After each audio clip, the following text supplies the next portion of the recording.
अगर मैं मेहनत की बात करूँ तो फिर शिव और मतलब दोनों ही मेरे दोस्त हैं, शिव स्टैन। मैं तो बोलती दोनों को जिता दूँ, पर दोनों एकदम माशाल्लाह प्यारे हैं और दोनों इतने डिफरेंट है एक दूसरे से भी। सो मेरे हिसाब से डिजर्विंग डिफरेंट लोग हैं जिन्होंने हर एक सिचुएशन को बहुत डिफरेंटली हैंडल किया है। प्रियंका ऑफकोर्स बहुत स्ट्रॉन्ग प्लेयर है, पर उसके साथ साथ उनका एक ही तरीका है वो झगड़ा करने वाला। पर शिव का वो तरीका नहीं है, ना ही वो स्टैन का तरीका है। स्टैन अपनी बात बोल के निकल जाता है, उसको नहीं फर्क पड़ता सामने वाला क्या सोच रहा है। सो आई थिंक स्टैन और शिव बहुत डिफरेंट है, तो मेरी नज़र में तो शिव या स्टैन को ही होना चाहिए। इसको किसी को कोई जो भी बोलो, कोई मानने को कभी नहीं जीवन नहीं में सुम्बुल, आपने मानेगा। बहुत सपोर्ट किया है। जैसे कि अब तो मैं आपको क्या ही बोल रहा, ऐसा लग रहा था कि आपके दोनों भाई है शिव और स्टैन। उन दोनों के लिए आपने इतना टास्क में बोला है, भले वो बाल्टी टूट गई थी, चाहे वो फिशेस वेस्ट हुए थे। वो मैंने बोला हमेशा जस्ट दैट ना कि अगर मैं किसी को सुझाव दूँ, ऑफकोर्स मैं अपने दोस्तों को सुझाव नहीं दूंगी, मेरे हिसाब से वो एकदम बढ़िया चल रहे हैं, पर बाकी जो लोग हैं उनमें से किसी को दूंगी तो उनको फर्क भी नहीं पड़ेगा। जो घर के अंदर मेरे साथ हो चुका है, बहुत सुझाव देने की कोशिश की, कोई नहीं सुनता, कोई मतलब नहीं है एनर्जी वेस्ट करने का, बता रही हूँ मैं। पर एक बहुत छोटी सी चीज़ है बट कि आई थिंक अर्चना अगर कुछ बहुत गुस्से में कुछ ज़्यादा ही बह जाती है, नहीं तो है वो माशाल्लाह बहुत प्यारी लड़की है, बहुत एंटरटेनिंग है। अगर वो इतना ज़्यादा गुस्से में बह ना जाए, थोड़ा सा कंट्रोल में रहे, तो उससे ज़्यादा प्यारा कोई नहीं है। Who was the like जैसे से जोड़ी होता है ना, जोड़ी बनती है हर बार बिग बॉस के घर में, हम देखते हैं किसी ना किसी की जोड़ी बनती है। जैसे हमने पहले देखा था सिडनाज, जो बहुत ट्रेंड कर गए थे। ऐसे इस सीजन अगर आपको अगर कोई लगा हो? आई थिंक स्टैन और शिव सबसे माशाल्लाह सबसे प्यारी जोड़ी रही है वो, बिकॉज जब साजिद सर चले भी गए और हम लोग भी थे, इनफैक्ट मैं अभी के भी एपिसोड देखूँ उनको जो दोस्ती का अवार्ड दिया गया and everything. So I think कि वो एक जोड़ी है, वो सबसे माशाल्लाह सबसे कमाल की जोड़ी है, वो एक जोड़ी, और एक साजिद एंड अब्दू सजदू। अभी भी आपके निकलने के बाद भी कुछ कुछ बातें चलती कि मंडली एक तरफ है और अपने मंडली में किसी को लेना नहीं चाहती है। शालीन भी अभी कह रहे हैं, हमने कल परसों के भी एपिसोड में देखा है कि कहाँ वो शिव से लड़ रहे हैं कि मंडली बना लिया तो ऐसे लेना नहीं पसंद कर रहे हैं, कि मैं तुमसे सिर्फ बात करने गया था लेकिन ये तो कुछ और ही समझ रहे हैं। एक्चुअली मंडली इज़ नॉट अ कंपनी जैसा बना के रखा है कि मंडली लोगों को हायर करती है वहाँ पे काम करने के लिए, ऐसा कुछ भी नहीं है। मंडली जेन्युइन फ्रेंडशिप है, जो एक शब्द दे दिया गया मंडली, पर उसके अलावा वो एक जेन्युइन फ्रेंडशिप थी जो लोग आपस में जो कनेक्ट कर पाए। शायद किसी एक इंसान से कनेक्ट कर पाए, पर धीरे धीरे करके हर एक इंसान से कनेक्ट करने लगे, क्योंकि कहीं ना कहीं मंडली में वो लोग हैं जो काफ़ी सेल्फलेस है।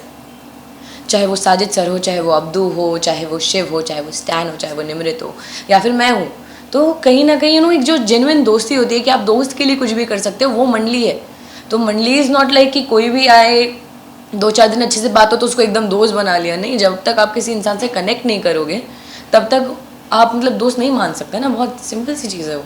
बिना गेम खेले आके तो मैं भी पढ़ी, मतलब मैंने कोई गेम नहीं खेला है, मैं दिल से चली हूँ अंदर।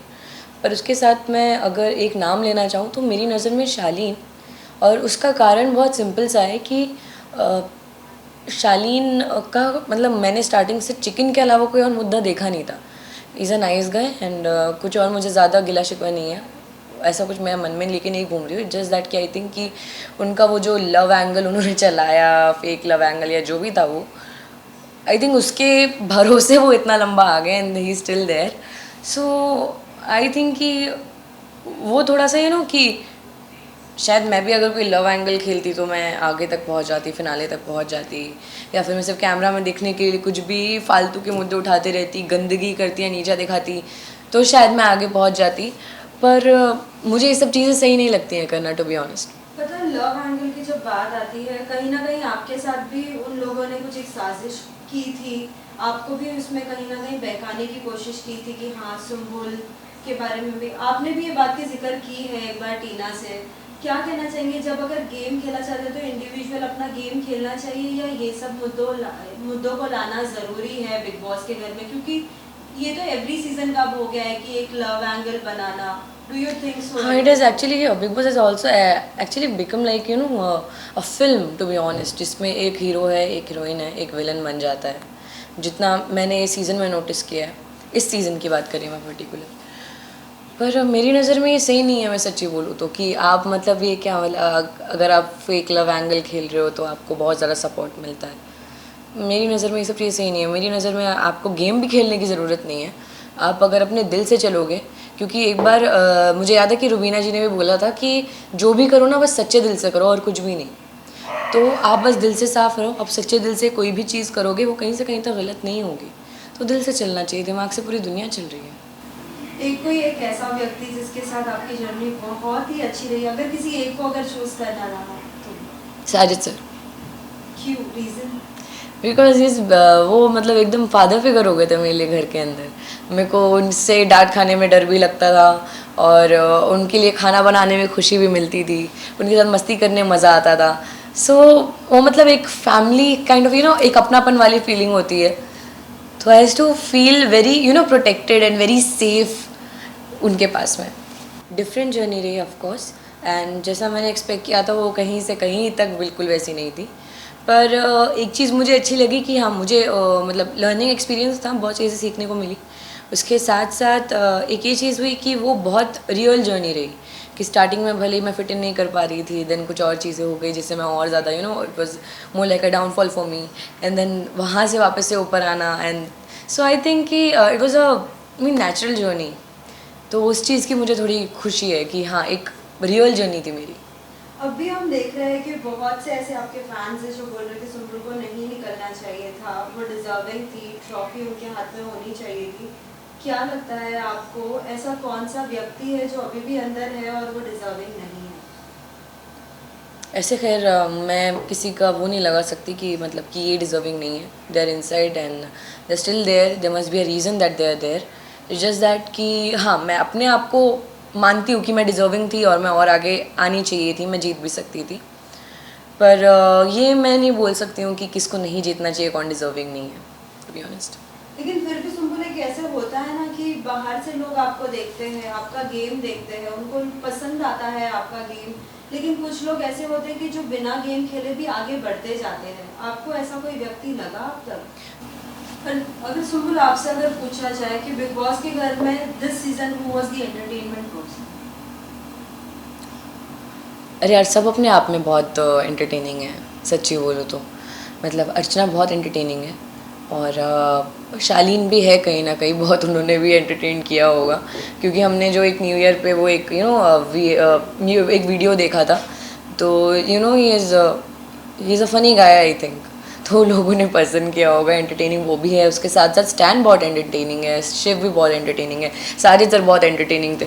तो ऐसा कौन है जो एंटरटेनिंग नहीं है, सब एंटरटेनिंग है कहीं ना कहीं। तो ऐसा कोई एक व्यक्ति जो हमेशा हर किसी की फ्रेंडशिप तोड़ना पसंद करता है जोड़ने से ज़्यादा, और खुद को ज़्यादा हाईलाइट करने की कोशिश करता है? You mean the self centred person? Tina. Tina, why do you think so like that? Because I think कि she is very self centred. She wants कि हर एक चीज़ उनके इर्द गिर्द हो, जिसके लिए उनको एक बड़ी ही रानी के सिंहासन पे बैठाया गया था, विच इज़ एक्चुअली राइट कि उनके थोड़े रानियों वाले एकदम नखरे मुझे लगते हैं। इट्स नॉट दैट कि मुझे कुछ पर्सनल प्रॉब्लम है उनसे या नहीं, because for me show is ended. पर अभी जो आपने मुझे कारण दिया उसके हिसाब से और कोई है नहीं घर के अंदर। मैं ये उन पर इल्ज़ाम नहीं लगाऊंगी कि वो दोस्ती तोड़ती हैं बनाने से ज़्यादा, पर कहीं ना कहीं वो सेल्फ सेंटर्ड मुझे बहुत लगी।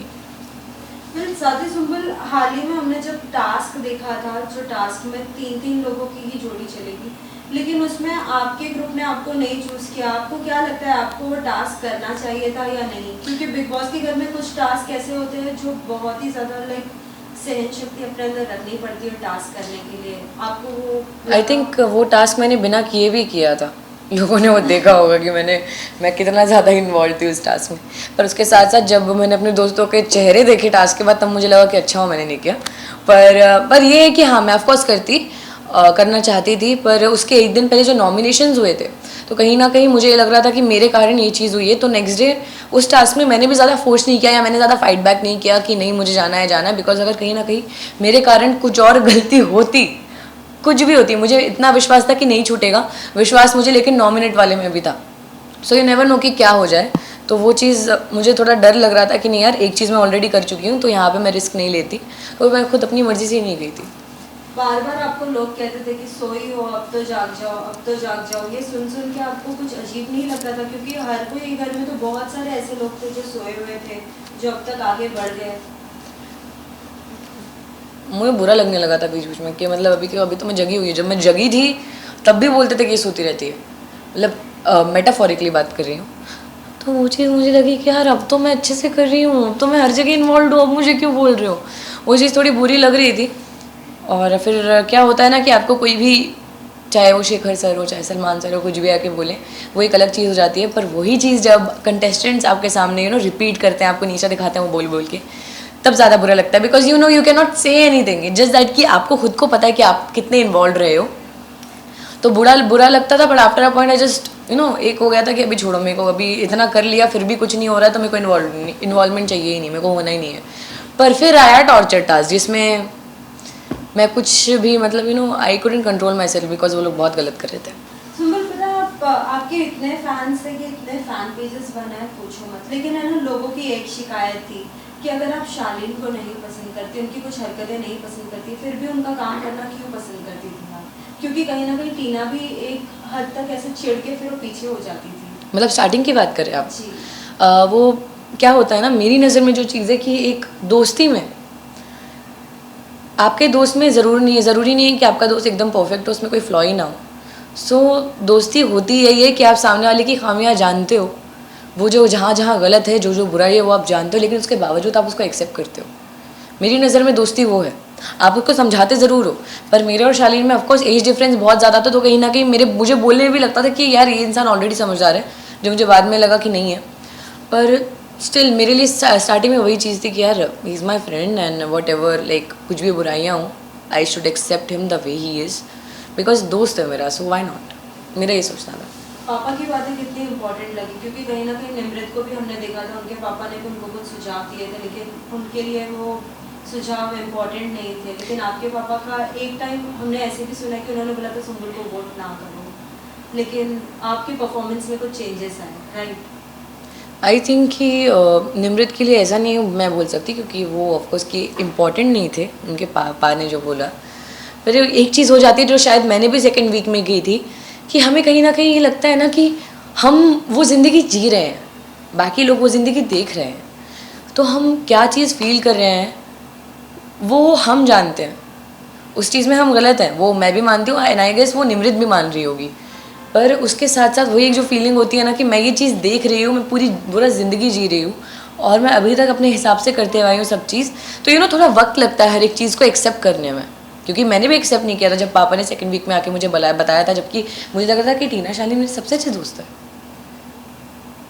पर यार वही चीज़ गलत हो गई। पर बाद में जब वो कन्फेशन रूम वाली चीज़ हुई, तब साजिद सर ने मेरा बहुत साथ दिया, क्योंकि मैं वो इंसान नहीं हूँ कि मैं एकदम रूडली मुँह पे बोल दूँ कि जाओ मुझे बात ही नहीं करनी है, ऐसा मुझसे वो होगा ही नहीं। पर फिर भी कहीं ना कहीं मुझे थोड़ा स्ट्रिक्ट बनना पड़ा, जिसमें साजिद सर ने मेरा बहुत साथ दिया। वेल, जब आपके पापा से भी बात हुई थी, उन्होंने कहा था कि सुम्बुल को इसलिए मैंने भेजा है कि कुछ थोड़ा इंडिपेंडेंट रहे, कुछ नया सीखने मिले।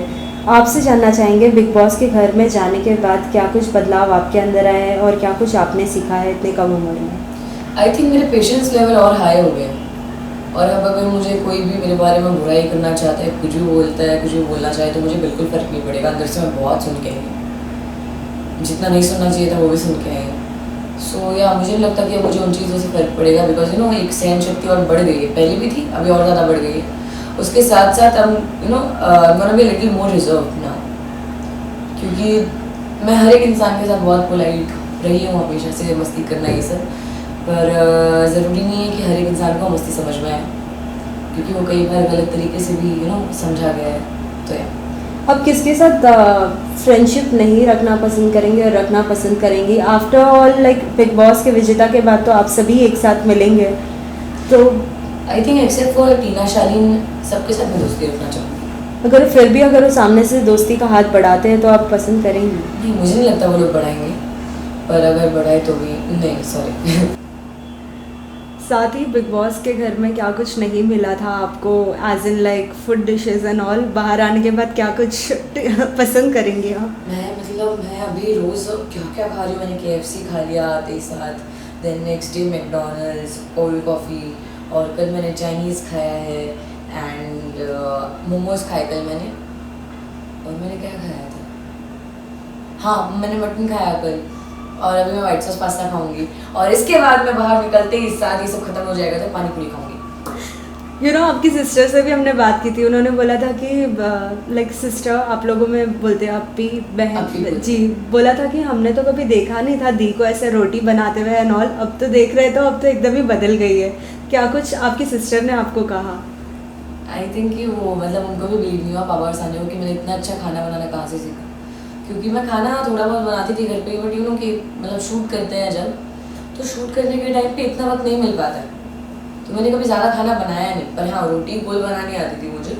उसके साथ साथ काफ़ी चीज़ें मैंने घर के अंदर एक्सपेरिमेंट की जो सही निकल गई, चाहे वो चिकन पुलाव, चाहे वो मटन पुलाव, चाहे मैंने मटन एक बार बनाया था वो हो, या फिर मैंने पोहा तक एक्सपेरिमेंट किया था घर के अंदर, जो सबसे वो ऐसा हो गया था कि सुमन सबसे अच्छा पोहा बनाती है घर के अंदर। तो एक्सपेरिमेंट्स के चक्कर में मैं एकदम बहुत बढ़िया हो गया मेरे साथ, तो मैं तो बड़ी खुशी हो गई, मुझे लगा मज़ा। बिग बॉस के घर के बाद बहुत से लोगों को प्रोजेक्ट्स मिले हैं, अभी हाल ही में हमने देखा है कि अंकित एक शो में है। हाँ, अंकित और गौतम है। आप अगर पसंद करती है तो किस तरीके का शो पसंद करेंगी और करना चाहेंगी? मैं फ़िलहाल मैं चाहूँगी कि मैं वेब शोज़ पे या मैं फिल्म पे ज़्यादा फोकस करूँ फ़िलहाल के लिए। नहीं तो अगर मुझे एक अच्छी स्टोरी के साथ एक अच्छा बड़ा शो ऑफर होता है टीवी के लिए भी, then why not. It's just that कि मैं थोड़ा कुछ डिफरेंट करना चाहूँगी जी। एक इमली के कैरेक्टर से ऑफकोर्स बहुत अलग, और मेरी पर्सनालिटी से बहुत अलग, जैसा लोगों ने बिग बॉस में मुझे देखा है, क्योंकि उन्होंने उसमें भी फ़र्क देखा है कि मैं इमली में कैसी थी और मैं बिग बॉस में कैसी थी, उन पर बहुत बड़ा फ़र्क है।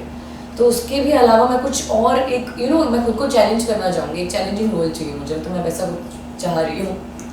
क्या बिग बॉस के घर के बाद कुछ फैन से मिली है अब तक? हाँ, मतलब अभी गई थी मैं ज़रा सा मतलब मॉल एक, तो थोड़े ऐसे अभी ऐसा हो गया है कि सब लोग ही पहचान ले रहे हैं। कैसे रिएक्शंस थे? मतलब सब बहुत ऐसे खुश हो गए थे देख के, सब बता रहे थे कि जिस दिन मैं निकली थी एपिसोड देख के उनके सबके घर वाले रो रहे थे कि मैं चली गई बाहर। उन सब ने बोला कि मैं बहुत डिग्निफाइड वे में रही हूँ करके। मुझे ऐसे दिल को खुशी हुई देख के, पर वही है कि अभी सब पहचाने जा रहे हैं, मैं समझ नहीं आ रहा मैं कहाँ जाऊँ, मैं अकेले कहीं नहीं घूम सकती। मैं थोड़ा सा खुशी हो रही है, मतलब वाह। सुम्बुल, एक आखिरी सवाल, हम हमेशा देखते थे कि कोई अगर किसी के फैमिली के बारे में अगर कुछ बोलता था तो हर कोई स्टैंड लेता था और हर कोई बोलता था कि आप नहीं बोल सकते ऐसे। शालीन ने भी अपनी एक्स वाइफ के लिए भी स्टैंड लिया था, लेकिन जब जब अंकल की नकल अगर निकाली जाती थी तो आपने क्या कभी कुछ किसी को बोला है? कि जब कोई भी किसी की फैमिली तक जाता है, जैसे कि टीना गई थी मेरे डैड तक और अर्चना गई थी, तब लोगों ने मेरा रिएक्शन देखा है। एक झगड़े में किसी की आप इज्जत उतारने लग जाते हो, उससे वो इज्जत उतारते उतारते जब आप उसकी फैमिली पे जाते हो वो एक अलग चीज़ है। राइट। पर जो पापा की एक्टिंग करना, जबकि वो मेरे पापा की एक्टिंग है भी नहीं, बिल्कुल वैसे बात नहीं करते, पापा पूरी दुनिया जानती होगी। पर उसके साथ साथ वही चीज़ है कि वो एक फन स्पिरिट में होता था। मैंने जब फारा मैम आई भी तो मैंने फारा मैम को पूछा भी था कि अगर पापा को बुरा लग रहा है, बिकॉज मैंने पहले एक बार स्टैंड को बोला था, तो फारा मैम ने बोला कि नहीं पापा इज़ ओके, तो एज लॉन्ग एज पापा इज़ ओके, पापा is taking all of this fun sportingly, तब तक मुझे कोई प्रॉब्लम नहीं है। और जिस दिन मैं घर के बाहर आई हूँ उस दिन मैंने एपिसोड में देखा था कि स्टैंड बोल रहा था कि उसको बुरा लगता है कि जितने बार उसको बोला जाता है कि पापा की एक्टिंग करो। सो या मतलब वो एक सबूत है सब लोगों के लिए कि जिसको बोला जा रहा है करने के लिए उसको भी थोड़ा वियर्ड लग रहा है कि यार क्यों करा रहे हो, पर as long as my father is taking it on all of this in a sporting way, then why not, I am happy, he is happy, I am happy.